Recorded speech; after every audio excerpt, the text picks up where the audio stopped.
News tonight on Fox 11 Plus.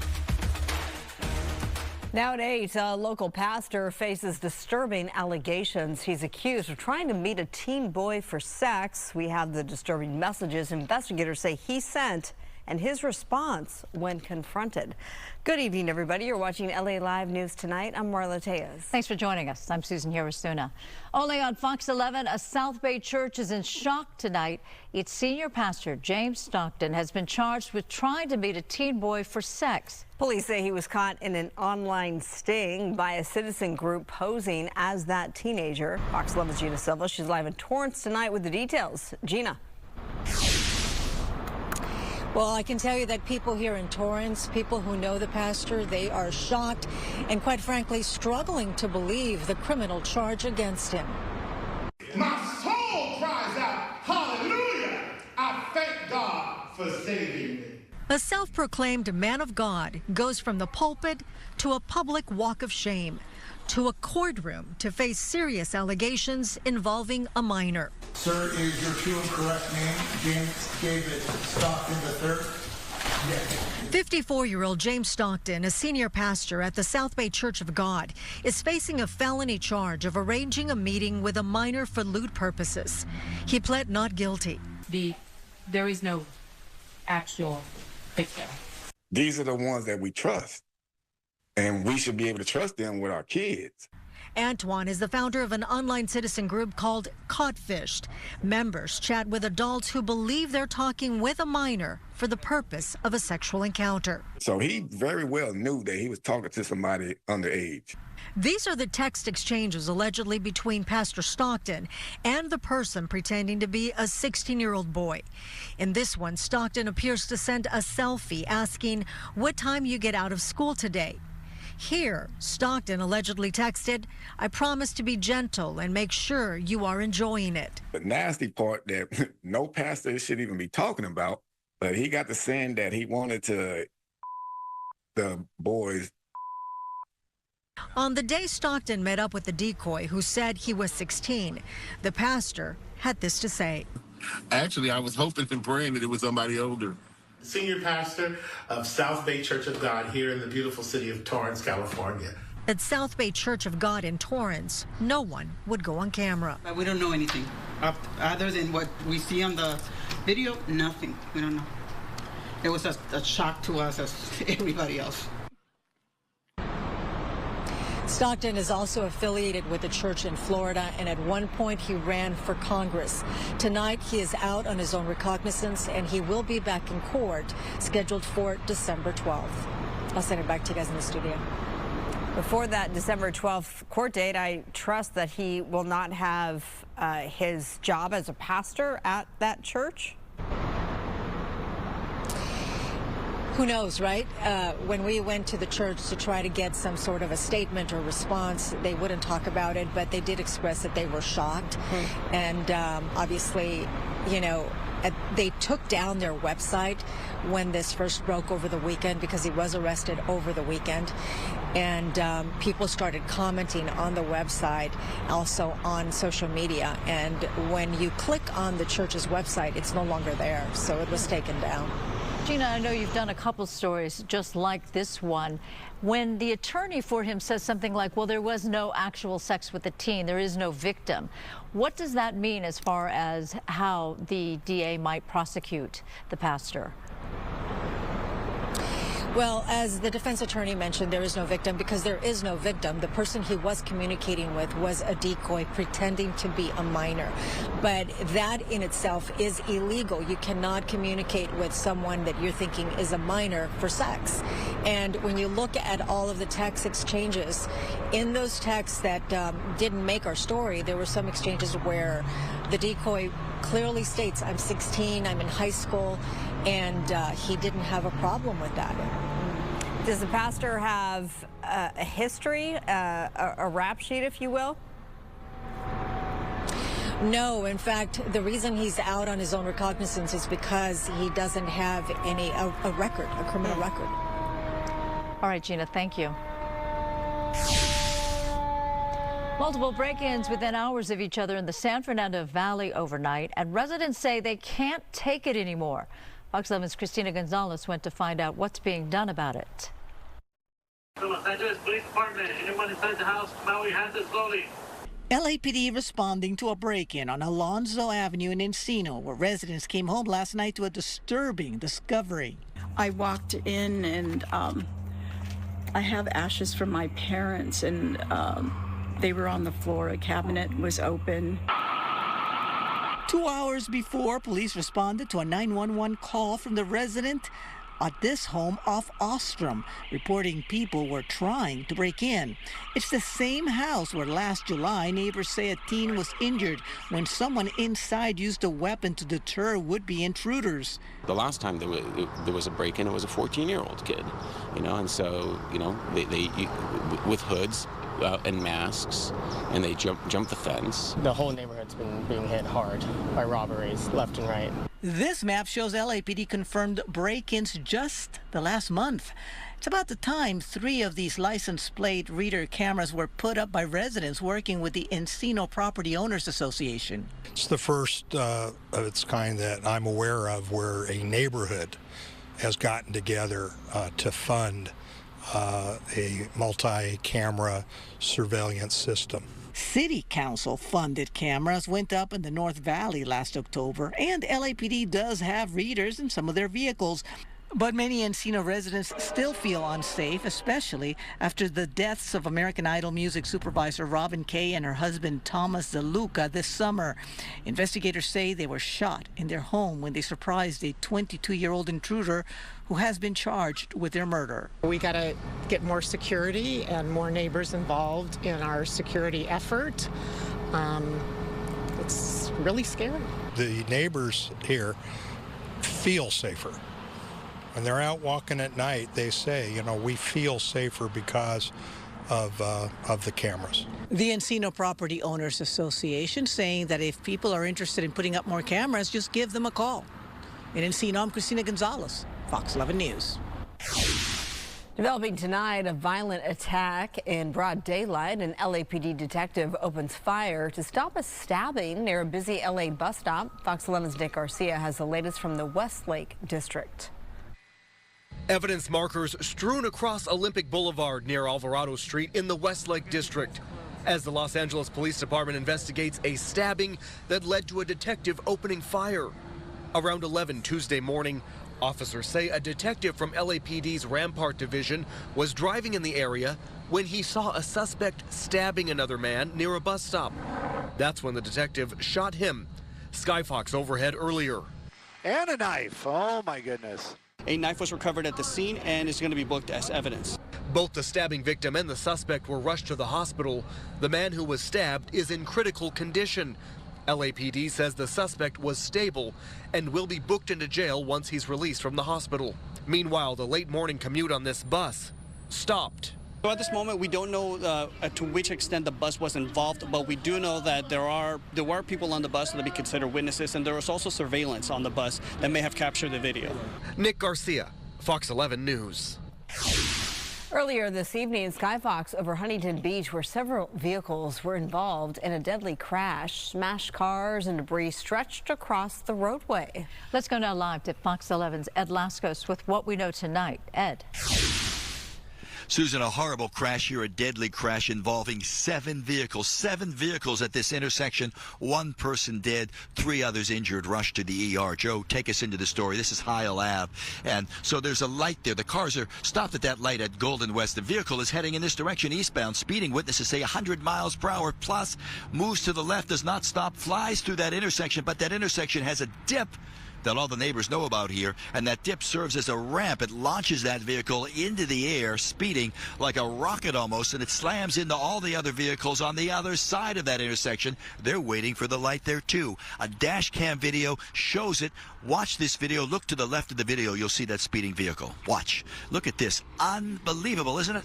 My goodness gracious. Slams through there, flies through, hits 6 vehicles on the other side, and then we're told by witnesses and investigators that speeding vehicle then spins around, flips around several times, winding up on its roof.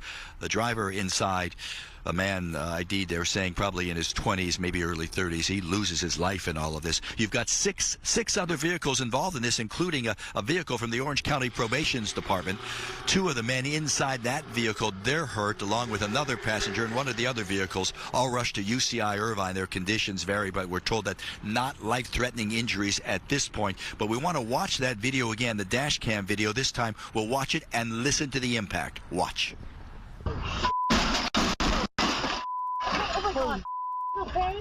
Pretty crazy, pretty unreal, seeing all the shrapnel kind of flying in front of us, and yeah, it was intense. But yeah, it was at least going 100 miles an hour down the road and cleared all the other cars that were sitting in here, and it veered around and hit that. This bump is no joke, and it caught air, and that was it. Lost control, flipped over, and it's definitely something I would never imagine seeing. You could just see debris all the way across his shoes, the skateboard, backpack, and like he sheared off the van door. That's laying in front of my truck about 50 yards up the road.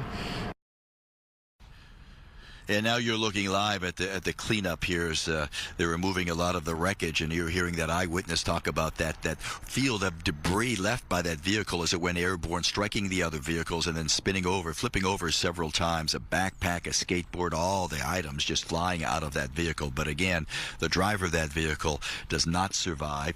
3 others injured, rushed to the hospital, expected to be okay, but a wild, unbelievable scene here. And ladies, all the neighbors that we've been talking to them tell us that when you live here and you drive this way, Heil and then Golden West, everybody knows about that dip, a huge dip, really, not noticeable from this point, but they say you learn to slow down, maybe even about 20 miles per hour. The speed limit's 40 through here, by the way, but they hit the brakes because they know that dip is so dangerous. They don't want to damage their vehicles.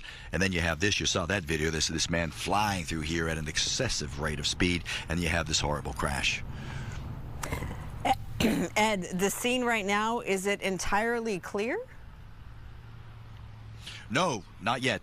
Joe, give us another look there. It was actually blocked, to answer your question, about maybe up to 20 minutes ago. No traffic go on cross traffic that you see on Golden West. They had everything shut down. So they've removed some of most of the debris, but they're still waiting. I think 1 or 2 of the far lanes, the eastbound lanes on Heil Ave past the intersection, are still closed, and that's what they're waiting for, some of the cleanup in that area.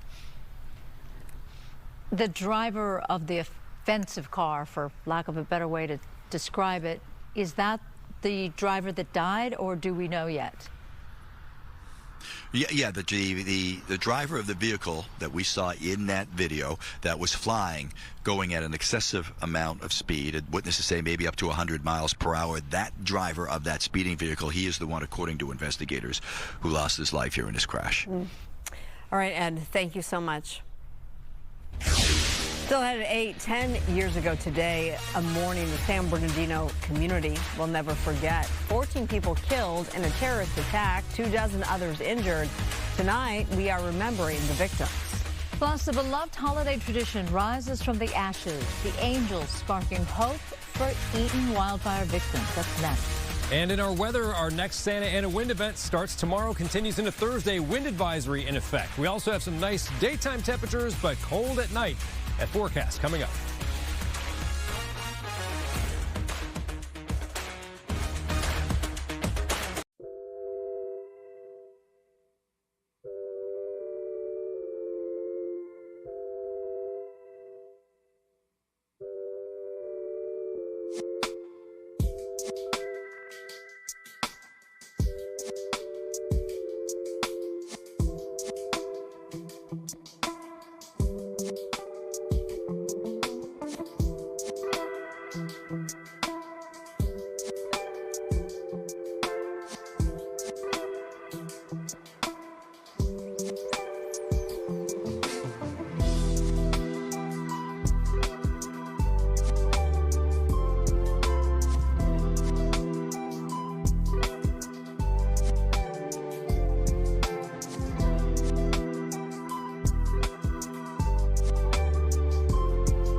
The man accused of killing a member of the National Guard and injuring another in Washington, D.C. has pleaded not guilty to murder and assault charges, but prosecutors say the case against him is only getting stronger.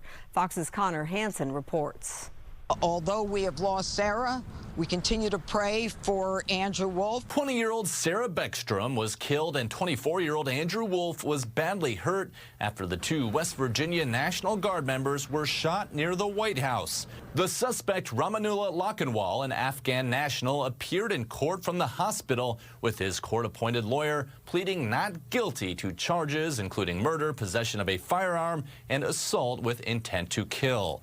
Surveillance images show a suspect identified as Lakhanwal crouching near the victims after the attack. Investigators say he had traveled from his home in Washington state. He had been in the country since 2021, resettling after the U.S. withdrawal from Afghanistan, where he reportedly worked with the U.S. military. The judge was very astute when she made it clear that she believed that he crossed the country with a weapon, with the intent to commit a crime of violence. The soldiers were in D.C. as a part of the Trump administration's crime-fighting surge. While U.S. Attorney Jeanine Pirro believes there's a strong case, she expects a lot more information to come out about the suspect and why he might have carried out the shooting. We are pursuing everything. There is nothing off the table right now. This is an individual about whom we don't know a lot, but we will, trust me, before it's over. Lakhanwal will appear in court again next month. Federal charges are also possible and could bring the death penalty. In New York, Connor Hansen, Fox News. Tonight marks 10 years since a mass shooting in San Bernardino that claimed the lives of 14 people.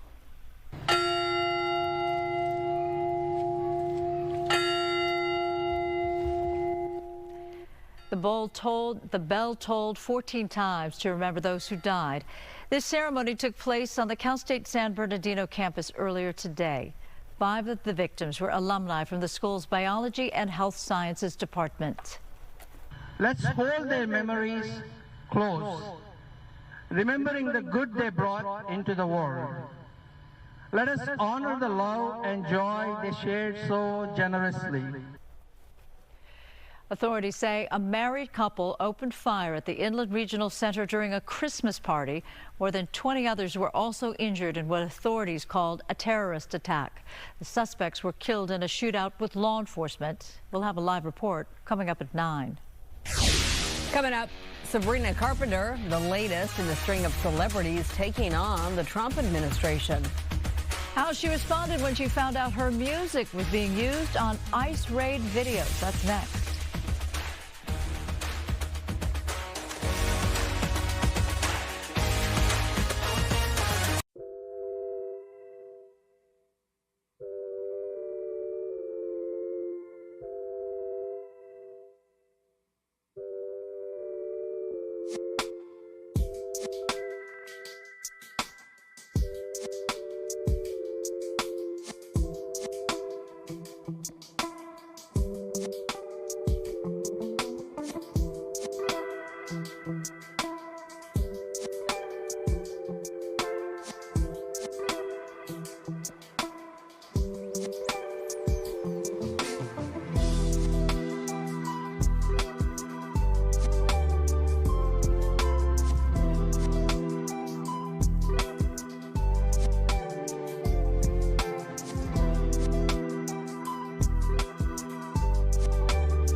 Weather is sponsored by My Home Sold.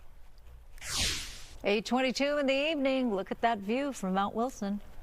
Looks very nice, and as far as I understand, it's a little chilly out there tonight. We can get ready for some cold nights. In fact, let's check in with Chief Meteorologist Adam Kruger. Yeah, I mean, not bad during the day. It's been kind of cold during the nighttime lately, but it gets even colder over the next few nights. And I think we're going to see our coldest night since April coming up Wednesday night into Thursday morning. We'll talk more about that in a moment. But yeah, as far as today, you know, it cooled off a little bit compared to the day before. It's still pretty nice. A lot of areas in the 60s. So we're going to continue with more of these nice days and cold nights. Also, big weather story for a part of our area is the fact that Santa Ana winds are going to start kicking in tomorrow with a wind advisory that will last from Wednesday into Thursday. And also, there's a long dry stretch for us as far as a lack of rain here for several days. We'll look at that in a moment. First, though, our setup right now. Why we're going to see the winds start to pick up by tomorrow and into Thursday. So we're seeing the winds kind of squeezed between this area of low pressure and this area of high pressure. Right now, the winds are more of a north to south orientation. They'll shift a little more, which will be more of that offshore flow here locally where the winds blow basically from the northeast.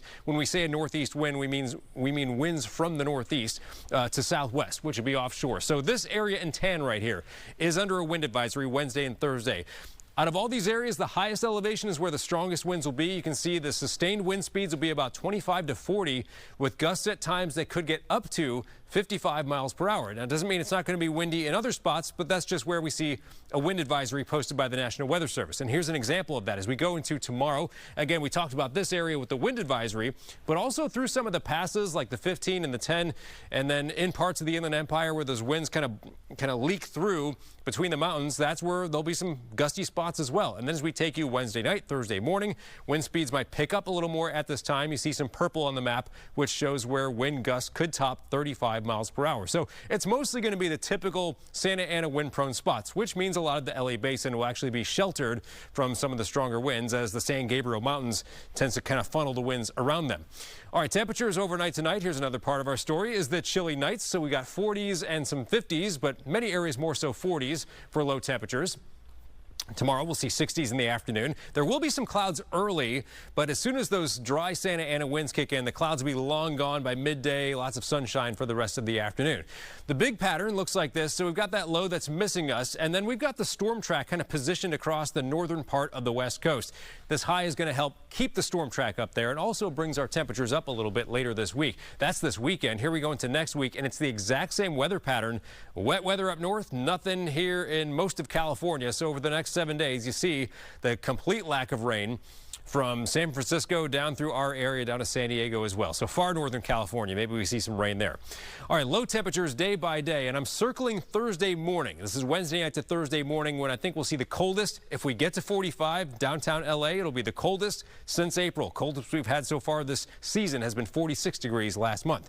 High temperatures, though, so tomorrow it's in the 60s. Very nice Thursday, Friday, lots of sunshine for the rest of our forecast, and those temperatures will be on the way up. This weekend, we're in the low 70s, and the temps keep going up Monday and Tuesday of next week. Back to you. Still ahead, President Trump going after SNAP benefits once again. Why he's threatening to take food assistance away from several states. Next, plus, Matthew Seedorf. We're in Pacific Palisades tonight where residents are reacting after the city has delayed a decision on those fees related to reconstruction. Hear from them coming up after this.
Live across SoCal, this is LA Live News Tonight on Fox 11 Plus.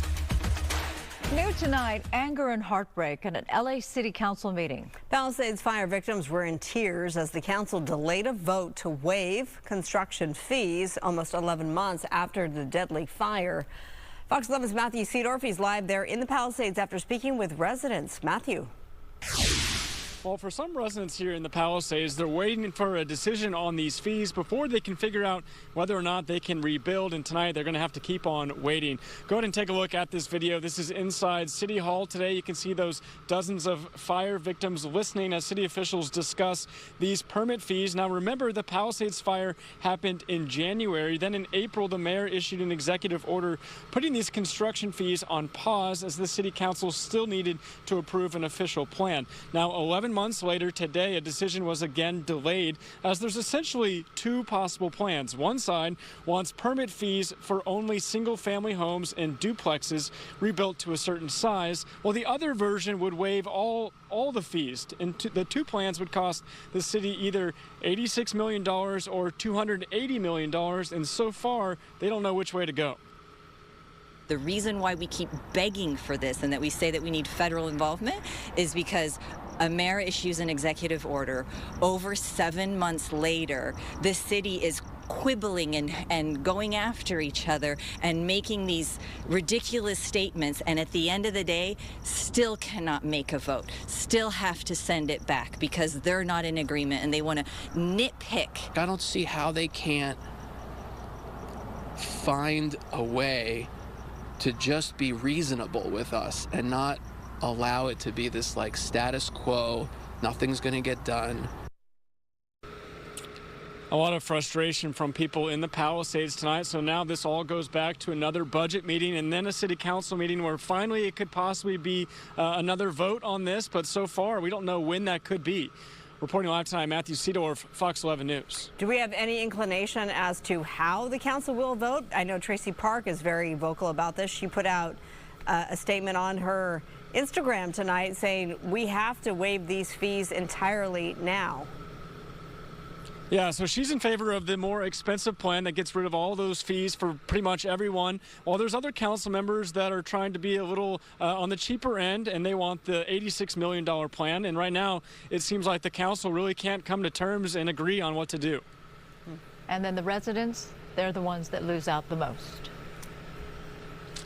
Exactly, yeah, they're caught in between, getting pushed around, and a lot of them again are waiting to decide whether or not they're going to rebuild or move on, and this is a decision that's key in cost. Yeah, their lives literally on hold because of this. Wow. I know a couple of those people. Matthew, thank you. New details tonight in the fentanyl overdose death of a 15-year-old girl from Bernstein High School in Hollywood. A judge rules the teen's mother can take her lawsuit against the school district to trial. The mother of Elena Perez says LA Unified failed to address known drug issues on campus.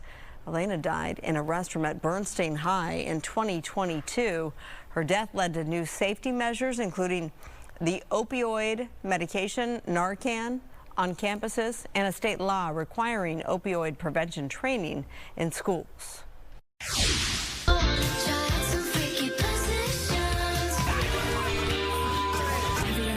This one? Have you ever tried this one? Have you ever tried this one? Pop star Sabrina Carpenter is slamming the Trump administration. Carpenter is criticizing the use of her song Juno and this video posted by the White House showing immigration raids. The White House quoted her lyric, "Have you ever tried this one?" in the caption. On X, Carpenter writes, "This video is evil and disgusting. Do not ever involve me or my music to benefit your inhumane goals." Agenda. Meanwhile, Kids Can Press, the publisher of Franklin the Turtle, condemned a post by Defense Secretary Pete Hegseth.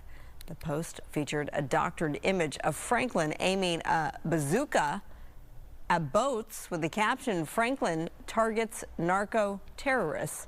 The publisher said, quote, "We strongly condemn any denigrating, violent, or unauthorized use of Franklin's name or image, which directly contradicts these values." Millions of Americans could lose access to food assistance as the Trump administration targets Democrat-led states in a controversial new move after requests for names and immigration status of recipients are being denied. Some 5.5 million Californians depend on SNAP, or what's called CalFresh, to feed their families. But Tuesday, the USDA threatened the funding for the program for California and other Democratic-led states. So, as of next week, we have begun and will begin to stop moving federal funds into those states until they comply and they tell us and allow us to partner with them to root out this fraud and to protect the American taxpayer. Agriculture Secretary Brooke Rollins claims 29 states provided information like SNAP recipients' names and immigration status. 500,000 people receiving benefits more than twice. We had a couple of people receiving benefits in 6 states. California sued the Trump administration, claiming that the data demanded is a privacy violation and the feds don't have the authority to cut off funding. A political strategist sees the move by the Trump administration this way. The Democrats are hiding the fraudulent immigrants who are taking away from the national resources is an argument that makes him look better in the red states.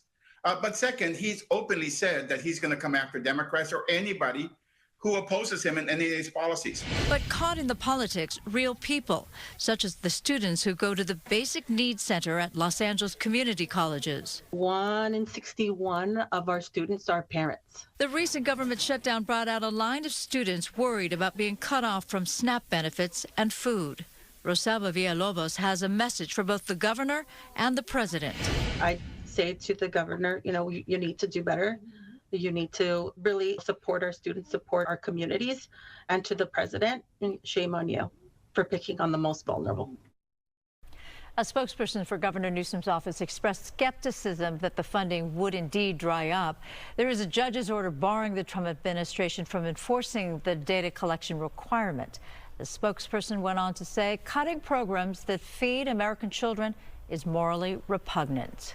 So in terms of a timeline, there isn't a hard deadline as to when this funding could potentially be cut off. All we know is what the Agriculture Secretary said, which is next week. But there is that court order, so we'll see. Okay. Some of this got litigated, of course, in court during the November shutdown. All right. Well, Costco becomes one of the largest companies to sue the Trump administration over its sweeping tariffs on most imported products. The Warehouse Club says it's currently offsetting the costs of the tariffs by increasing prices for select products. The tariffs face other legal challenges, including a case in the Supreme Court to decide if the president has the authority to enact such sweeping tariffs. Costco says its lawsuit is a necessary step toward receiving a refund if the Supreme Court decides to reject the tariffs. A beloved holiday tradition rises from the ashes. One Pasadena neighborhood is bringing back the magic of Christmas after January's wildfires. Fox 11's Haley Winslow takes us there. A symbol of hope. Everybody believes in angels. No matter where you live, no matter what your religion, the wings are keeping the angel afloat above the cloud and reaching for a star. 22 angels once again line Valley Lights Drive in Pasadena, ravaged by the Eaton fire. After the fire, a lot of people were inspired by the fact that there was still an angel on our street. A neighbor down at the end of the block house was spared, and he looked down the block and saw the angel. He was so inspired, he went out and got a tattoo inked on his arm and not only showed the angel, but the burning palm tree that it was chained to. Nearly a year later, the trauma still so raw. I just stopped driving because I just have so much anxiety about driving in the car and maybe having an accident or whatever. And it all started right after the fire and so on. And we had a neighbor that came right after we put up the angels on Sunday. She got off her car and looked around and just broke down in tears and couldn't stop. To help heal, Victor Sandoval and Luann Haslam turned to art. One of the poems has a line in it that says, "Who needs tomorrow?"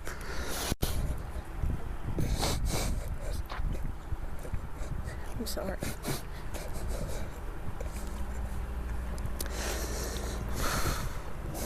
When you have today,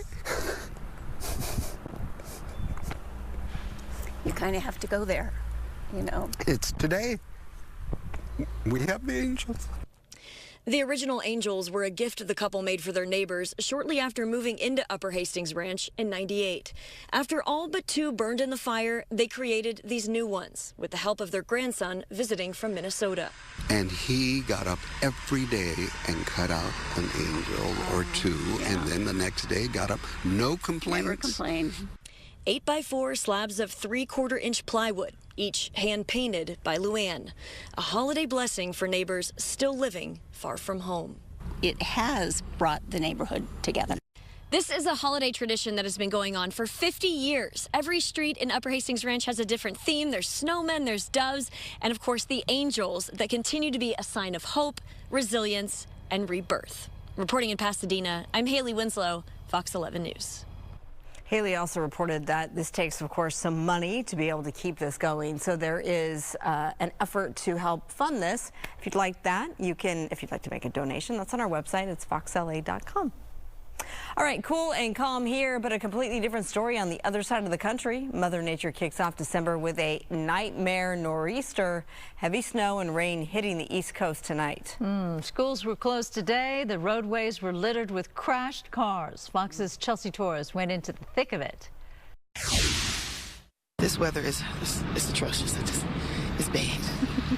Ice, rain, and snow slamming parts of the East Coast as the first nor'easter of the season arrives. The winter weather creating a travel nightmare for millions of Americans. The roads are pretty disgusting out here, but it ain't gonna stop me. It's been slippery out here. A lot of our cars are being stopped, you know, but I'm a veteran. I know what I'm doing out here. At least 6 states in the region are under winter storm warnings and advisories, according to the National Weather Service. Forecasters warn the worst could be felt in New England, where up to 10 inches of snow is expected. It's bad. On my way here, it was not, like the roads were not clean, so they should do better on that. In Pennsylvania, state police have already responded to more than 200 calls for help from drivers involved in car crashes due to icy road conditions. Officials up and down the East Coast now urging residents to stay off roadways. Schools and offices in hard-hit areas are closed in an effort to keep people home. This wintry mix is also disrupting flights. Over 2,000 flights have been delayed across the region. In upstate New York, workers were caught on camera trying to free frozen equipment from a passenger plane at a local airport. Despite the travel headaches, many say they don't mind the winter weather. It's beautiful, and it's been a nice winter walk, so we're not complaining. We just hope that the road's clear by tonight so that we can head home. After the snow, forecasters warn Arctic air will sweep across the nation with freezing temperatures through the end of the week. In Concord, New Hampshire, Chelsea Torres, Fox News. Well, coming up, we're checking in with Chief Meteorologist Adam Kruger. Yeah, less about rain and snow here on the West Coast, more about the wind. We have a wind advisory for Santa Ana winds the next couple of days. We'll talk about that and our cold nights coming up. Maybe the coldest so far this season. That forecast just ahead.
A local program is teaching babies to communicate before they can even talk with sign language. Fox 11's Brooke Thomas went to Simi Valley to find out how the technique boosts brain power and builds bonds. Hey there, I am here at the most adorable school. This is a special program where they are teaching the tiniest kids sign language. Hey, Sebastian, do you want to say hi? You want to say, okay, yeah, okay. Just want to give you a little tongue smack there. Poppy, thank you for being here with us. Talk to me about what you all are teaching these little babies.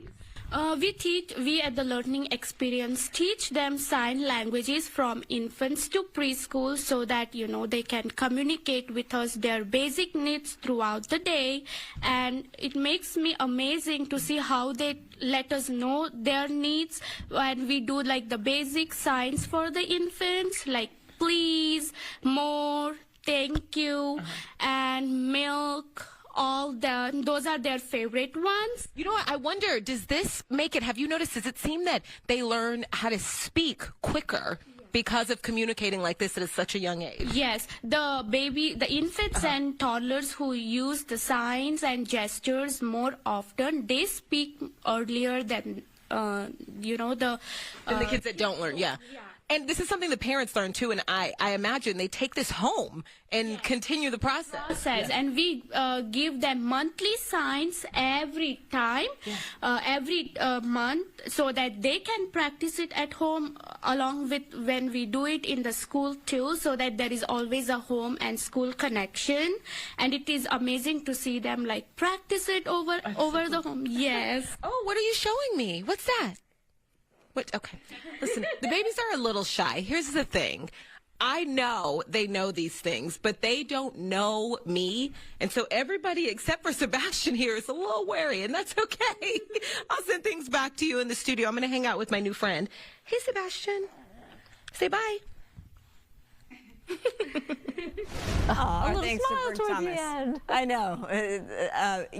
Where we take our Sloan, they do that as well. Mm-hmm. Yeah. Oh, I taught a little bit to my kids. Yeah. It's a great skill to have.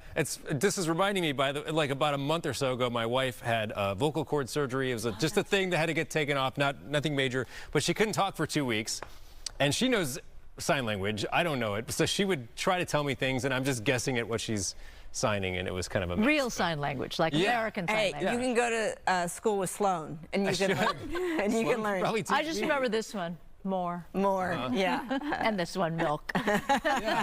More Milkies? Yeah. Some cold temps out there overnight.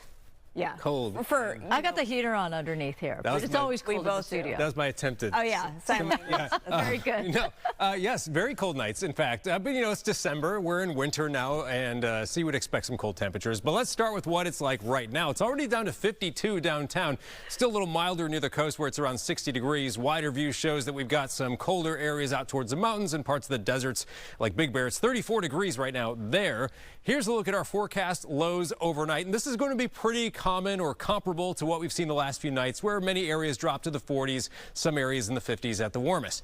High temperatures tomorrow, not that bad during the day. We'll find a lot of sunshine tomorrow afternoon. Highs most areas getting into the 60s. Pretty uniform from the coast to inland, although there may be a couple parts of, let's say, the Inland Empire. It might get up to about 70 or close to 70 in some parts of the valleys as well. But again, 60s will be very common for our temperatures, but also the Santa Ana winds are going to kick up tomorrow, and those will continue into Thursday because of this setup. We're squeezed between a high and a low. Right now, those winds are kind of situated north to south, but they're going to turn a little bit more, which will give us that dry offshore northeast wind flow, meaning winds blowing from the northeast. So we have wind advisories in these areas in 10, but this is not the only spot it's going to be kind of windy. I think some parts of the Inland Empire and certainly the passes where the highways cut through the mountains, like the 15 and the 10, and some parts of the, let's say, the Santa Ana Mountains in Orange County, that's where winds are going to be a little gusty as well. I'll show you that in a moment.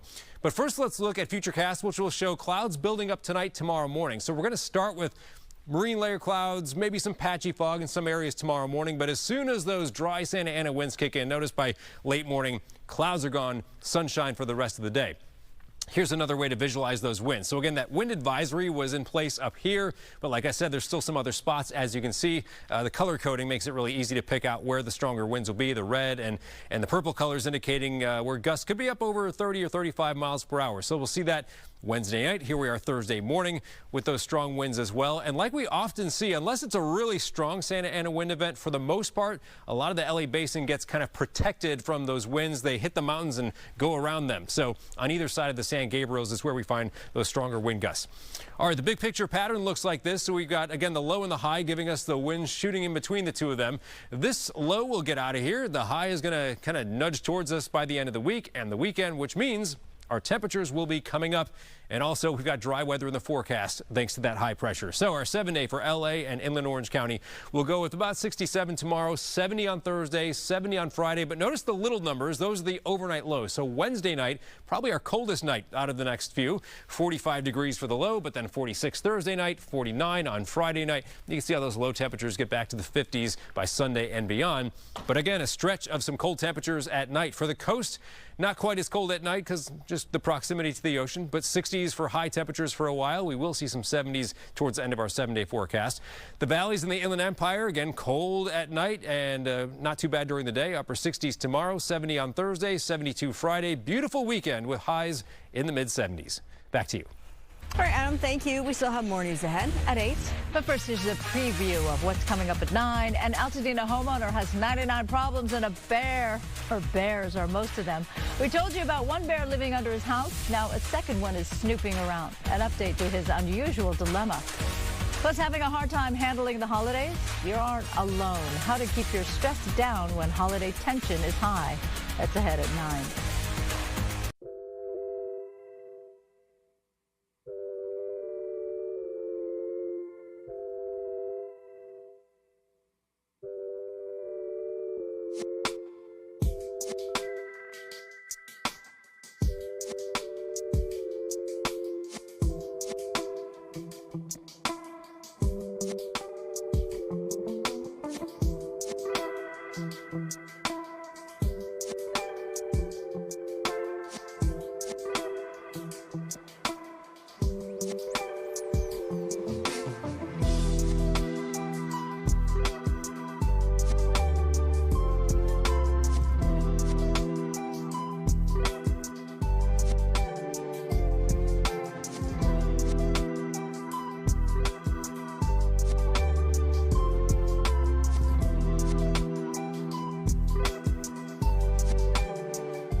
Emmy-winning actress Sarah Paulson honored with a star on the Walk of Fame today. Paulson won Outstanding Lead Actress for her portrayal of Marcia Clark in The People vs. O.J. Simpson. Her star unveiled beside longtime collaborator Ryan Murphy, who created American Horror Story, a show that brought Paulson 5 Emmy nominations. He also created All's Fair, in which Paulson also stars. I like her. I think she's excellent at her craft. Yeah. Congratulations on the star. Different kinds of characters that she plays. Ratched was the one that I thought she was spectacular. Oh, I didn't see that. Yeah, that one was very good. And All's Fair, of course, is the Kim Kardashian, Niecy Nash. Right. So I haven't seen that so one. of course it must be good. I haven't seen it either. So okay. Well, we have some but viewing. You have to do. fans, Sarah. That's you have right. fans Yes. right here on this desk. Well, you could call it a baby boom at the Los Angeles Zoo this year. A brand new gorilla was born just over a week ago. The zoo welcomed this western lowland gorilla infant. Oh, we don't have a name yet, and the gender has not yet been revealed. This little one already has an older sister named Angela, who was born at the zoo in 2020. Zookeepers say mama and baby have been safely bonding behind the scenes, but are now on exhibit at the Gorilla Reserve. Well, the newborn gorilla comes just weeks after a male Bornean orangutan was born at the LA Zoo. The first orangutan birth at the zoo in nearly 15 years. It happened on October 10th. Zoo officials are calling it a baby boom. 3 chimpanzees were also born this year. So it's 5 different primates. Look how adorable. Are they all apes? They're all apes, right? Yeah. Yeah. I think so. Yeah. Well, Okay. you'll learn because you have a little girl, and eventually you'll have all those baby animal books. That's you right. don't already I've have. heard- Yeah. I'm But, oh catching my up gosh, on the Christmas carols right now that I sing to her. Aw, yeah. cute. Here we go. Okay, don't go anywhere. We're not done just yet. LA Live News Tonight continues at 9 right after the break. See you then.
across SoCal. This is LA Live News Tonight on Fox 11 Plus.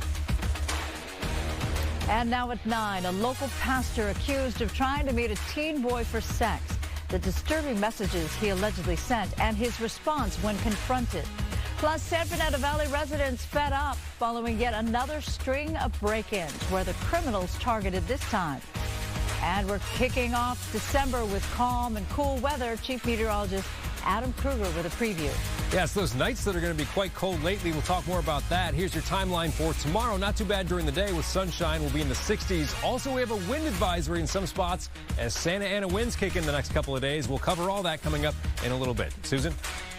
Good evening to you. You're watching LA Live News Tonight. I'm Susan Hirasuna. Skyfox over Huntington Beach earlier this evening, where several vehicles were involved in a deadly crash. Smashed cars and debris stretched across the roadway. Let's go now live to Fox 11's Ed Lascos with what we know now. Ed. Susan, a horrific crash here, a deadly crash involving 7 vehicles, 7 of them involved in this crash, including the one vehicle speeding, according to witnesses, perhaps going up to 100 miles per hour, blowing through this intersection. Joe, take us into the story, will you? This is Highell Ave. The cross is Golden West, and they still have it blocked off. There you see the police department with all the flashing lights. In any event, that speeding vehicle heading this way, this direction, toward the intersection, eastbound, it blows through the light as the traffic is lined up there. There's a dip in the middle of that intersection. It hits the dip, becomes airborne, and goes flying like a missile into the vehicles on the other side of that intersection. Dash cam is rolling on one of those vehicles. To that video we go. Watch on the left of your screen. That car comes in. That witness said like a missile. Unbelievable. Without warning. Airborne on that dip, flies through the air on the other side of the intersection across Golden West. There are several vehicles there lined up waiting for that light to change, and they're just sitting ducks as this vehicle is flying through the air, slams into them, into the roofs, and then hits the roadway and flips over several times. The driver is killed. 3 other people injured in all of those other vehicles, including the driver and passenger in a car belonging to the Orange County Probation Department. They've been rushed off to UCI Irvine. We're told their conditions are not life-threatening, but an unbelievable crash. We want to take a look at that dash cam video again. This time, though, you can listen to it and watch. Here it is. Oh, my God. Okay. Pretty crazy, pretty unreal, seeing all the shrapnel kind of flying in front of us, and yeah, it was intense. But yeah, it was at least going 100 miles an hour down the road and cleared all the other cars that were sitting in here, and it veered around and hit this bump is no joke, and it caught air, and that was it. Lost control, flipped over, and it's definitely something I would never imagine seeing. You could just see debris all the way across the shoes, the skateboard, backpack, and he sheared off the van door. That's laying in front of my truck about 50 yards up the road. And now you're looking like that debris field, according to that witness, said to be maybe a good 100 feet or so right up through the intersection, lined with items that flew out of that speeding vehicle. It was just flying through the air, doing a somersault, if you will. A backpack, a skateboard, the driver losing his life, not ID'd yet, but said to be a man maybe in his 20s to possibly early 30s. And when you talk about this unbelievable crash here, this deadly crash, 2 factors, well, actually 3 factors if you listen to investigators. First factor is that excessive speed. Second factor is that dip that everybody who lives in this neighborhood knows about. They say you've got to slow down because if you hit that dip, you could damage your vehicle, much less at a high rate of speed. And the third factor, Susan, as chilling as all of this is, you watch that dash cam video. We watched it, and about 20 seconds before this car comes flying through this intersection, there's a school bus that goes right across Golden West, about 22 seconds just before the crash. The fire department tells me it was loaded up with students from a nearby elementary school. So my goodness, you think about what could have happened here of this horrific crash with these 7 vehicles involved. Oh, my goodness. Ed, what was the driver that hit all those cars? What kind of car was it? I don't know. Dark-colored sedan. There were some reports it may have been, an electric vehicle. We don't know at this point exactly what type of the model it was. Obviously, we haven't been able to get up into that area. It's still sealed off by investigators. And as one of the fire department officials was telling me, there's not much left of the wreckage itself from that vehicle. It was overturned and just mangled debris all over the place. Yeah, I asked only because we focused a lot on the initial car that we saw in that dash cam video, which was a silver gray Tesla, and then, of course, the patrol car. car from the parole officer that flipped. But scary indeed. If it had hit a school bus, that's even worse. The thought just makes me shudder. Yeah, couldn't believe it. The fire department, one of the officials was telling me, saying, and we went back, looked at the dash cam video, which we'll show you more of when we see you back here at 10 o'clock. But yes, about 22 seconds before the speeding car goes through here, you see that school bus just going with traffic right across Golden West, right through that intersection. So things could have been much, much worse. All right, Ed, thank you. The LA County Board of Supervisors gave preliminary approval today to an ordinance that would ban law enforcement officers, including ICE agents, from wearing masks to cover their faces. We have to stand up and say that this kind of secret police terrorizing our county is unacceptable. Our immigrant community wants us to stand up. They want us to push back. Supervisor Janice Hahn proposed the ordinance. It passed on a 4-0 vote today. A second vote is still needed for final approval, which will be held 1 week from today. Supervisors acknowledge the ordinance will likely face legal challenges from the Trump administration.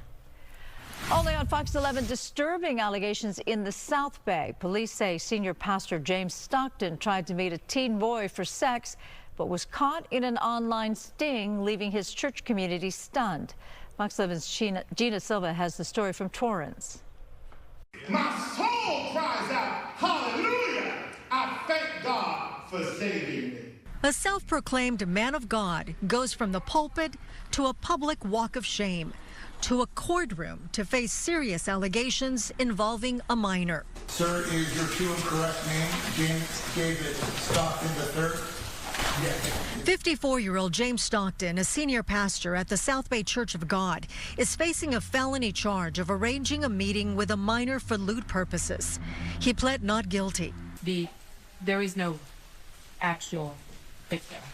These are the ones that we trust, and we should be able to trust them with our kids. Antoine is the founder of an online citizen group called Codfished. Members chat with adults who believe they're talking with a minor for the purpose of a sexual encounter. So he very well knew that he was talking to somebody underage. These are the text exchanges allegedly between Pastor Stockton and the person pretending to be a 16-year-old boy. In this one, Stockton appears to send a selfie asking what time you get out of school today. Here, Stockton allegedly texted, "I promise to be gentle and make sure you are enjoying it." The nasty part that no pastor should even be talking about, but he got to saying that he wanted to the boys. On the day Stockton met up with the decoy who said he was 16, the pastor had this to say. Actually, I was hoping and praying that it was somebody older. Senior pastor of South Bay Church of God here in the beautiful city of Torrance, California. At South Bay Church of God in Torrance, no one would go on camera. We don't know anything other than what we see on the video. Nothing. We don't know. It was a shock to us as everybody else. Stockton is also affiliated with another church in Florida, and at one point he ran for Congress. Tonight he is out on his own recognizance, and his next court appearance has been scheduled for December 12th. Reporting from Torrance, I'm Gina Silva, Fox 11 News. A student was stabbed near Savannah High School in Anaheim this afternoon. Police say the fight happened around 2:30 near Lincoln Avenue and Gilbert Street. The victim, who had multiple stab wounds, was alert and taken to the hospital. Another student accused of the stabbing is now in custody. Multiple break-ins within hours of each other in the San Fernando Valley overnight, and residents say they cannot take it anymore. Fox 11's Christina Gonzalez went to find out what's being done about it. Los Angeles Police Department, anyone inside the house, come out, your hands up slowly. LAPD responding to a break-in on Alonzo Avenue in Encino, where residents came home last night to a disturbing discovery. I walked in and I have ashes from my parents, and they were on the floor. A cabinet was open. 2 hours before, police responded to a 911 call from the resident at this home off Ostrom, reporting people were trying to break in. It's the same house where last July neighbors say a teen was injured when someone inside used a weapon to deter would-be intruders. The last time there was a break-in, it was a 14-year-old kid, and so, with hoods and masks, and they jump the fence. The whole neighborhood's been being hit hard by robberies left and right. This map shows LAPD confirmed break-ins just the last month. It's about the time 3 of these license plate reader cameras were put up by residents working with the Encino Property Owners Association. It's the first of its kind that I'm aware of where a neighborhood has gotten together to fund a multi-camera surveillance system. City Council funded cameras went up in the North Valley last October, and LAPD does have readers in some of their vehicles. But many Encino residents still feel unsafe, especially after the deaths of American Idol music supervisor Robin Kay and her husband Thomas DeLuca this summer. Investigators say they were shot in their home when they surprised a 22-year-old intruder who has been charged with their murder. We got to get more security and more neighbors involved in our security effort. It's really scary. The neighbors here feel safer.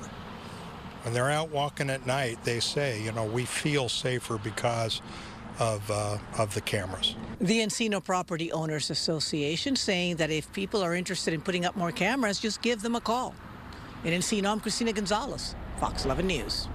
Still ahead at 9, 10 years ago today, a morning the San Bernardino community will never forget.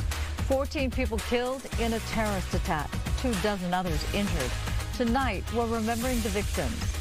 Plus, a beloved holiday tradition rises from the ashes, the angels sparking hope for Eaton wildfire victims. That's next.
A beloved holiday tradition rises from the ashes. One Pasadena neighborhood is bringing back the magic of Christmas after January's wildfires.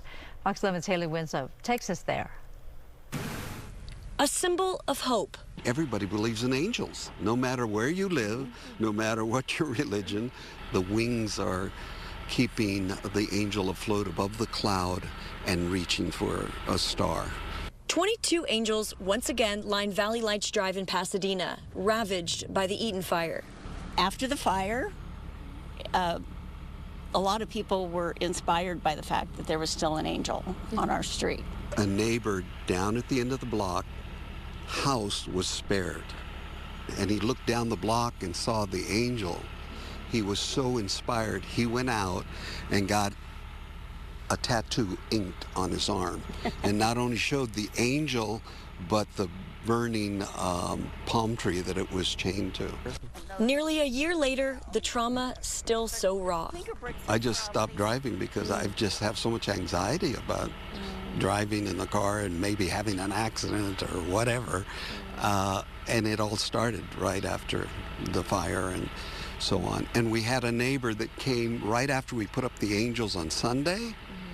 She got off her car and looked around and just broke down in tears and couldn't stop. To help heal, Victor Sandoval and Luann Haslam turned to art. One of the poems has a line in it, says, "Who needs tomorrow?"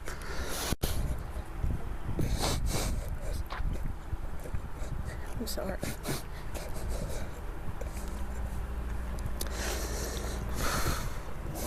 When you have today. You kind of have to go there, you know. It's today. We have the angels.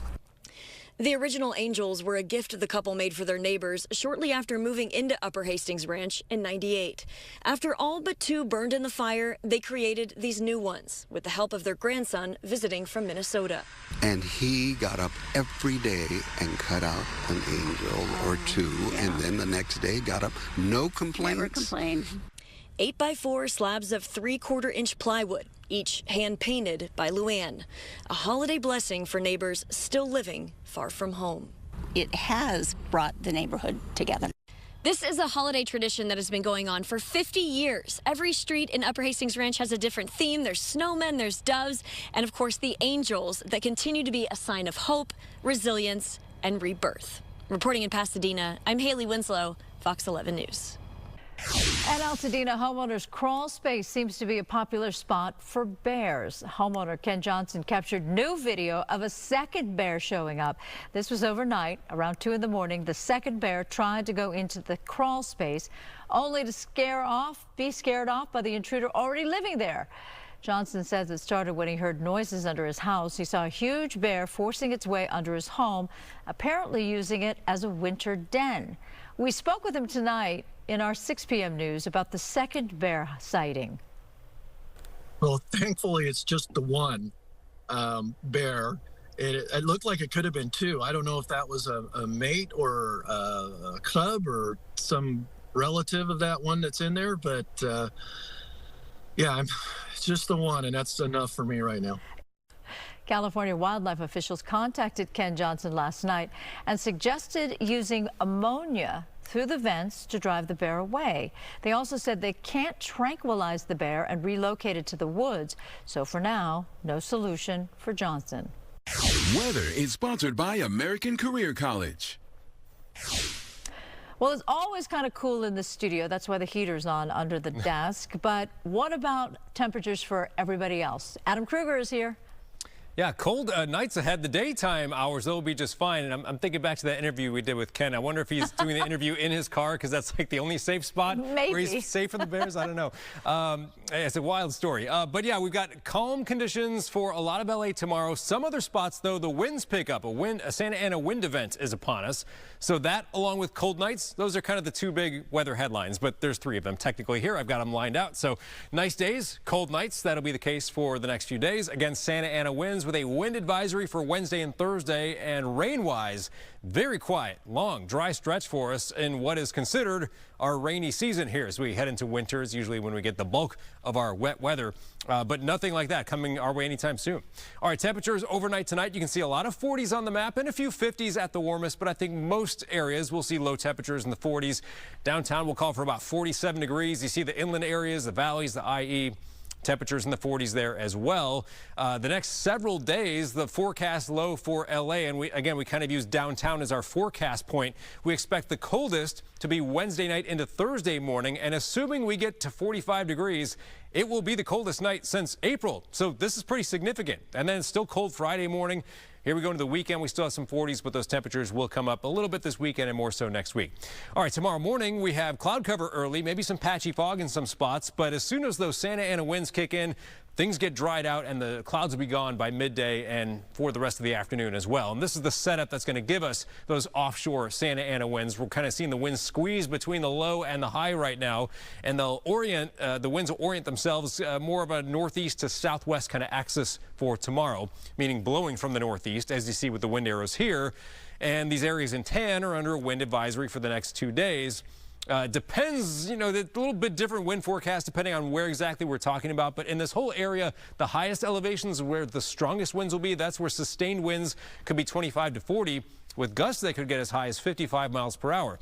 But aside from that area that's in the wind advisory, there's still going to be some other pockets where the winds will be breezy, usually the typical Santa Ana wind-prone areas. So the winds tend to hit the San Gabriel Mountains and go around them. So we get these stronger winds up here, but also coming through the passes like the 15, Cajon Pass, for example. There'll be some strong winds going through there and parts of the IE down towards the Santa Ana Mountains in Orange County.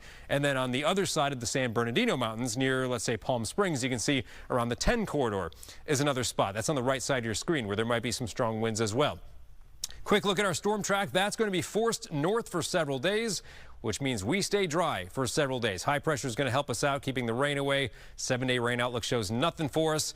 And we'll see our temperatures actually go up later this week. So 60s tomorrow, 70 Thursday and Friday for LA, low 70s this weekend, 70s continue next week. Susan? Thanks, Adam. Coming up, having a hard time handling the holidays? You aren't alone. How to keep your stress down when holiday tension is high. That's next.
From traveling, gift giving, and more, the pressure to have the perfect holiday can make some people crack. Fox's Gary Baumgarten spoke with mental health experts about how to keep stress in check heading into the new year. The holidays can trigger a wave of emotions, but besides tidings of comfort and joy, heaps of stress may also be in the forecast this season. Many of us feel compelled to decorate the entire house or plan the entire holiday meal. To help folks unwind and enjoy some silent nights, psychology and social work experts cite ways to keep the brain from focusing on what's not important. So we can't control every stress during the holidays, but we can control how we're thinking about it and what we're focusing on. Maybe you want to have a great meal with your family. Having everybody there and having the food is the most important. Whether or not your house is completely spotless, or even if you made the food, probably matters a lot less. Taking time to express gratitude to friends and family can also do wonders. It increases happiness, it increases satisfaction with your life, and there's even some studies that can suggest it can keep you from getting sick during stress. Still, some people might test your patience, whether it's a shopper who cuts you off in the parking lot or a family member arguing over dinner plans. Don't assume the worst about people. If we engage in charitable attributions, we assume that they're rushing, they have some crisis that they're dealing with, and that's why they did the negative thing. We can forgive the situation and just let go of it. Meanwhile, it's important to also look out for signs of burnout in yourself and others this season. Some of those are sleep disturbance, overeating of food, or possibly taking in substances that are unhealthy. Gary Baumgarten, Fox News. Coming up, a father's desperate fight to save his 14-year-old son's life after a mass shooting at a toddler's birthday party in Stockton as the manhunt for the gunman intensifies.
Across SoCal, this is LA Live News Tonight on Fox 11 Plus. Tonight marks 10 years since a mass shooting in San Bernardino that claimed the lives of 14 people.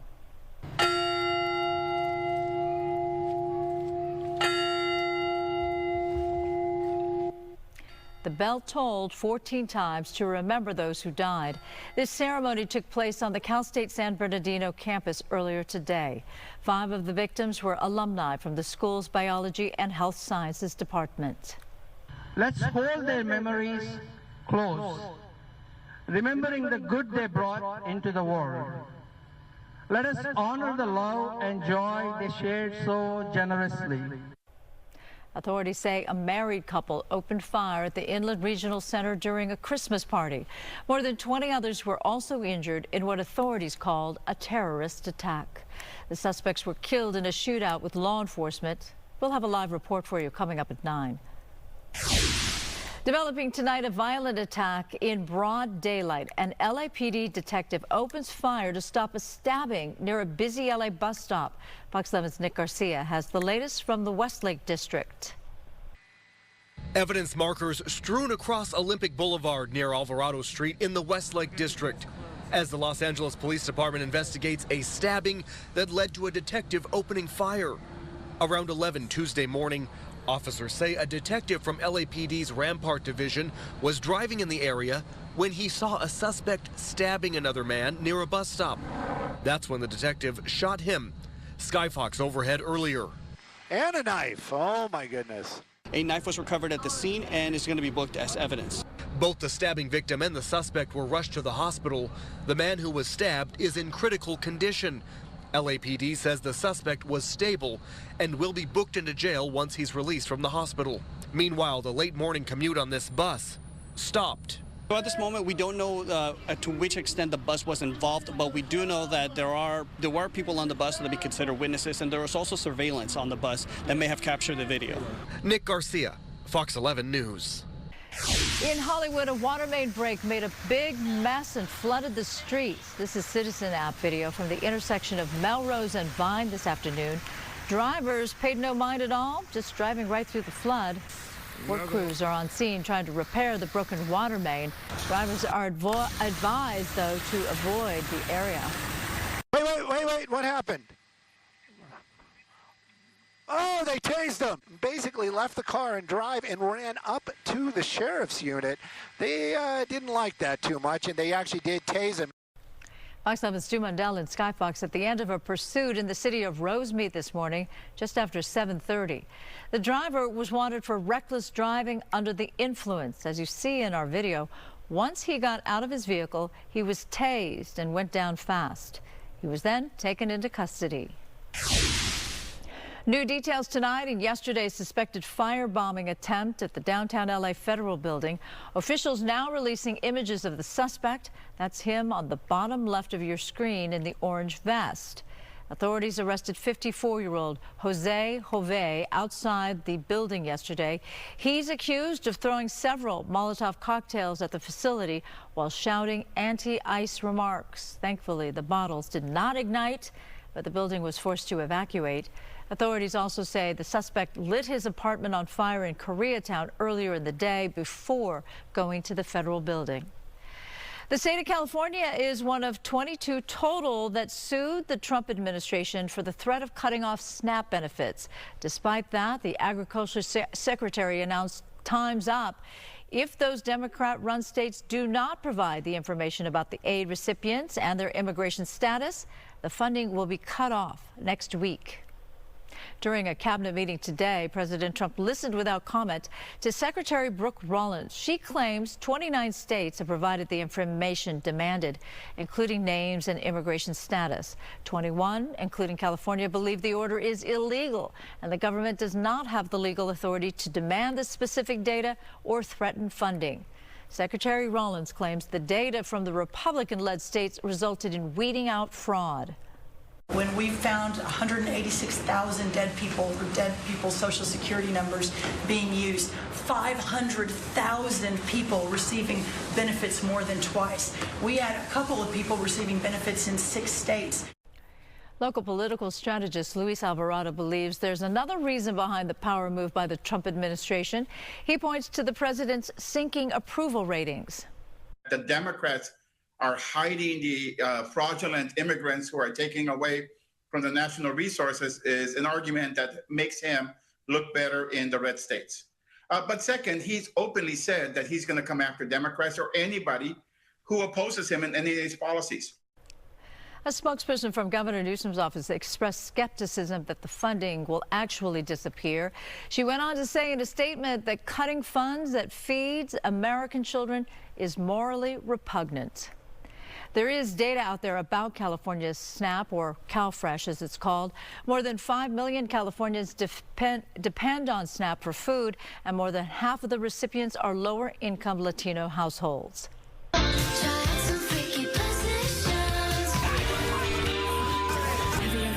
This one? Have you ever tried this one? Have you ever tried this one? Pop star Sabrina Carpenter is slamming the Trump administration. Carpenter is criticizing the use of her song Juno in this video posted by the White House showing immigration raids. The White House quoted her lyric, "Have you ever tried this one?" in the caption. On X, Carpenter writes, "This video is evil and disgusting. Do not ever involve me or my music to benefit your inhumane agenda." The White House responded, telling Entertainment Weekly, "Here's a short and sweet message for Sabrina Carpenter. We won't apologize for deporting dangerous criminal, illegal murderers, rapists, and pedophiles from our country. Anyone who would defend these sick monsters must be stupid, or is it slow?" There's a reference to Carpenter's hit song, Man-Child. A historic gift from billionaires Michael and Susan Dell. The Dells are pledging $6.2 billion to 25 million American children under the age of 10. It's an incentive for families to claim Trump accounts and receive $250 for each qualified child. It builds on the program where the U.S. Treasury deposits $1,000 into investment accounts for kids born between 2025 and 2028. The Dells joined the president today to make the announcement. All understand the incredible impact that a gift like this can have on the lives of young Americans. We believe that when children have a future that they can see is worth saving for, then that will help build hope and opportunity and prosperity for generations to come. Trump accounts were part of the One Big Beautiful Bill Act. The legislation also includes changes to Medicaid, food assistance, and child care programs that could impact support for some low-income families. Tonight, the search continues for the shooter who opened fire during a child's birthday party in Stockton over the weekend. About 100 people gathered at a banquet hall getting ready to cut the cake when shots rang out. 4 people were killed, 3 of them children. Amber Lee from our sister station in the Bay Area talked to the father of one of the young victims. I feel so bad about not being able to save him. Patrick Peterson is struggling to come to terms with the sudden death of his son Amari. The 14-year-old was shot and killed during a child's birthday party for a family friend on Saturday in Stockton. I just want my son back. Amari attended the party with his parents and 3 siblings. Peterson tells me his son had left his side momentarily to go meet a rapper who was at the gathering. Then suddenly, shots rang out. It was like pop, pop, pop, pop. And then I'm standing there for a second, then I started looking around to see if anybody else heard it. Peterson says he saw a lone gunman with a face mask on, firing multiple shots in the direction where his son was gathered with other people. Peterson says it appeared that the shooter was aiming at the rapper. He started letting off shots, and then the group started scrambling. People were scrambling and falling, getting out the way. Peterson tells me he grabbed his 1-year-old daughter as he was trying to make his way to Amari. He found his son shot once in the chest. He was just gasping for air. He was just trying to breathe, and, me trying to, not panic. Dad started to do CPR before paramedics eventually took over. Amari died at the hospital. His family devastated. They describe him as outgoing and athletic. Amari was only in the 8th grade. His mom and dad tell me he had a bright future ahead of him. For my son to only be 14 and to lose his life, it's like... We were planning where he was going to go to high school, and now we're here planning for a funeral. Amari's 12-year-old sister, Kaysani, showed me where a bullet grazed her arm. She ran and escaped out a back door. The family has started an online fundraiser to help with expenses. In Stockton, Amber Lee, KTVU, Fox 2 News. If you would like to help Amari's family, we have a link to the GoFundMe embedded on our story at foxla.com.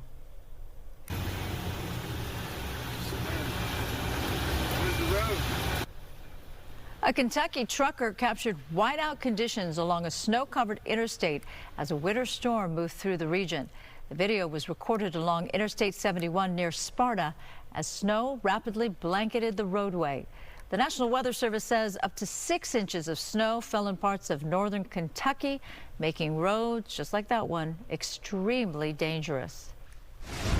Okay, I have driven in conditions like that. I do not want to do it anytime soon again. Yeah. Adam Kruger, we don't have anything like that coming our way. No, we don't. In fact, pretty much the entire state of California is going to be dry for at least the next 7 days. What we have coming our way is some wind in some spots. Santa Ana wind's going to pick up the next few days, and some cold nighttime temperatures. We'll start right there with the forecast lows tonight. You can see these dark blue colors. That's where 30s will be common, even some 20s in the mountains like in Big Bear.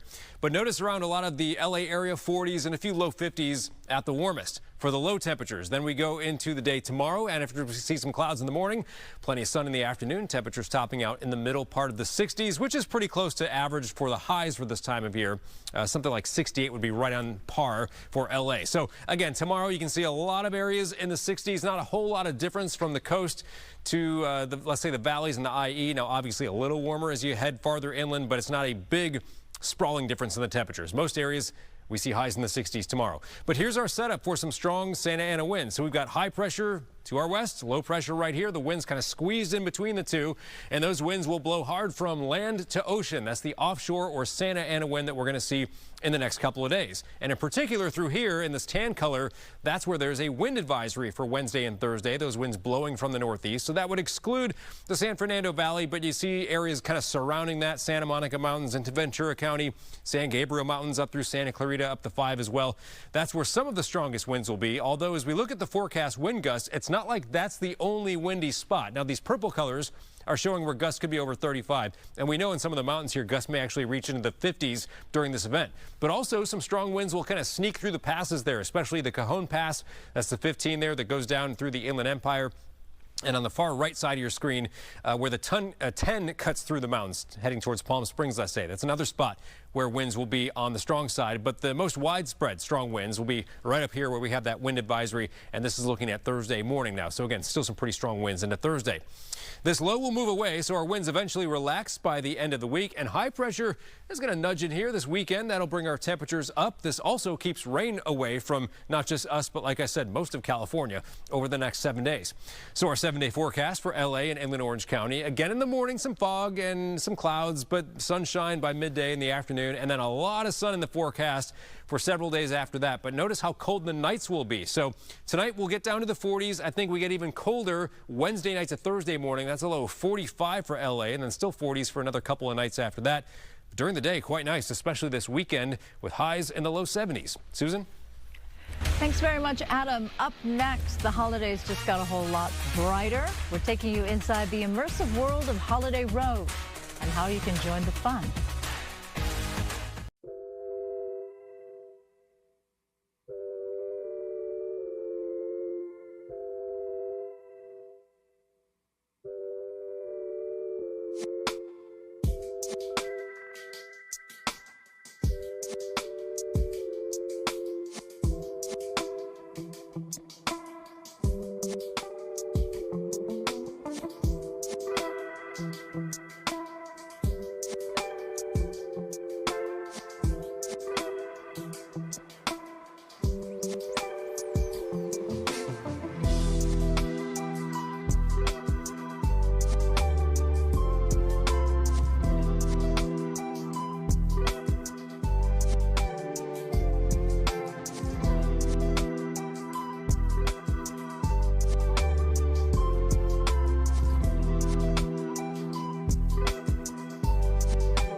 The man accused of killing a member of the National Guard and injuring another in Washington has pleaded not guilty to murder and assault charges. But prosecutors say the case against him is only getting stronger. Fox's Connor Hansen reports. Although we have lost Sarah, we continue to pray for Andrew Wolf. 20-year-old Sarah Beckstrom was killed and 24-year-old Andrew Wolf was badly hurt after the two West Virginia National Guard members were shot near the White House. The suspect, Ramanullah Lakhanwal, an Afghan national, appeared in court from the hospital with his court-appointed lawyer pleading not guilty to charges including murder, possession of a firearm, and assault with intent to kill. Surveillance images show a suspect identified as Lakhanwal crouching near the victims after the attack. Investigators say he had traveled from his home in Washington State. He had been in the country since 2021, resettling after the U.S. withdrawal from Afghanistan, where he reportedly worked with the U.S. military. The judge was very astute when she made it clear that she believed that he crossed the country with a weapon, with the intent to commit a crime of violence. The soldiers were in D.C. as a part of the Trump administration's crime-fighting surge. While U.S. Attorney Jeanine Pirro believes there's a strong case, she expects a lot more information to come out about the suspect and why he might have carried out the shooting. We are pursuing everything. There is nothing off the table right now. This is an individual about whom we don't know a lot, but we will, trust me, before it's over. Lakhanwal will appear in court again next month. Federal charges are also possible and could bring the death penalty. In New York, Connor Hansen, Fox News. The holidays are in full swing in Calabasas. Holiday Road is now open at King Gillette Ranch, back for its 6th season with new immersive light displays and festive experiences. Earlier tonight in our 6 o'clock hour, Marla Tejas talked with the man in charge to show us what guests can expect this year. Okay, so what can guests expect as we have some swag here? Of course, well, you've already got. Sell this. We do sell that. You can get those at the event. Okay. We have some amazing merchandise as you come through the event. But the event itself, is really this kind of yearly tradition for Angelina's and my family in particular. And as guests walk through, they're greeted instantly with photo ops. And, a big part of the holiday season is you want those holiday cards, those Instagram photos, and this event is ripe for those types of experiences. That's a great idea for backdrops for your holiday card. Oh, of course. Yeah, there's tons of them throughout the event, which is super exciting. And of course, on select nights, Santa Claus himself will be there. Oh. This year joined by Mrs. Claus, which is very exciting. Okay, so in years past, Mrs. Claus hasn't shown up. She has not been there. She's been busy at home working. This year she's able to join Santa Claus and get some amazing photos with friends and families out there. And of course, the main trail experience. The trail is a mile-long looping trail, 30-plus immersive environments, millions of lights. There's something really to see for everybody, and it's super exciting. I mean, literally for infants, because they're just going to be mesmerized. And, I have an 8-month-old baby girl, so I'm really hoping that we can get her out there. Because anything shiny, she would just get a kick out of the necklace itself. Right. I mean, yeah, there's lights everywhere. You are completely surrounded. Truly immersive entertainment, immersed in Christmas, immersed in the holiday season.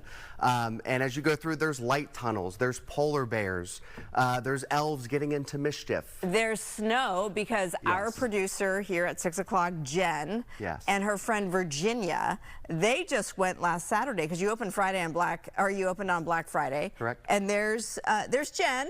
Oh, yes. In fact, I'm wearing her swag, so thank you, Jen. She brought this in so that I could have props tonight. And she talked about how this was a main attraction with the snow flurries there. Oh, yes. It snows every night. Look how cute she is. At Halloween. Those photos are so adorable. That's amazing. Yes, families love coming out and getting those amazing snow photos. It's one of the marquee moments in the trail experience. And again, it snows every night here in Los Angeles at Holiday Road. Of course, of course. And you mentioned Santa is on select nights, so what does that look like? How do we find out? I mean, if you want to go on a night that Santa's there, is this posted or you just get lucky? Yep, Santa is there Fridays and Saturdays. Those dates are also listed on our website, holidayroadusa.com. Of course. And there's all kinds of amazing event information in there that you can come and experience for yourself. And I imagine you should just dress comfy. Dress comfy. You're going to be trekking. Yep, it is, like I said, it's a mile-long trail. It is outside in the Santa Monica Mountains. The property itself is gorgeous, but there is natural weather out there, so it can get a little chilly at night. So bring a jacket, bring some gloves, and if you don't, we of course have some amazing Holiday Road hoodies as well. And I mentioned the babies, like my baby girl, so this would be good for them, but great for adults too, because you have some adult beverages as well. We do. We have an amazing North Pole bar, so there's some amazing themed cocktails for everybody, and of course there's a hot chocolate bar for the kids, as well as if some adults want some adult hot chocolate as well. So everyone's walking the trail nice and warm. Oh, I love that. Yeah. You had me with adult hot chocolate. That's for sure, Tyler. Yeah. Let's see. Price-wise, the price point, $25, right? 25 and up. Price varies on select day, and again, all those prices are listed on our website, holidayroadusa.com. And we can't wait to have more Angelenos and families come out and visit us. Yeah, I love it. So this is through, as you can see, the dates there. It's not open every day, so you want to check the website. It's holidayroadusa.com. It runs through December 27th, 5 to 9:30. Again, check the availability in terms of days, and Santa's there on the weekends, Fridays and Saturdays. Tickets start at $24.99, and you can, this is in Calabasas, at King Gillette Ranch, and you can get the swag, right? You are festive and ready. I expect to see you there this weekend. All right, I can't wait. Mrs. Claus. Yes. Tyler Middendorf, thank you so much. Happy holidays to you. Thank you. You as well. All right, coming up, a new edition at the LA Zoo. More of this adorable video coming up next.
How's that going to change the idiots that drive crazy? New at 9, residents in Malibu gathered tonight to weigh in on proposed safety changes along the Pacific Coast Highway. This is the second community meeting hosted by city officials at Malibu City Hall to discuss the Quick Build Roundabout project. The city expects to begin the project in March. Chargers star Khalil Mack brought holiday cheer to UCLA Mattel Children's Hospital. On his day off, Mack visited patients and staff, handed out chargers, gear, signed autographs, and took photos. He spent time with patients in labor and delivery, the NICU, and Pediatrics, offering encouragement and spreading joy. Well, you could call it a baby boom at the LA Zoo this year. A brand new gorilla was born just over a week ago, and today it's made its debut to the public. The zoo welcoming this western lowland gorilla infant. We don't have a name just yet. The gender hasn't been revealed either. This little one already has an older sister named Angela, who was born at the zoo in 2020. Also born at the zoo this year, 3 chimpanzees and an orangutan. Well, that's it. Thanks so much for watching LA Live News tonight. Our 10 p.m. newscast is just minutes away over on Fox 11. Hope to see you there. See you again tomorrow.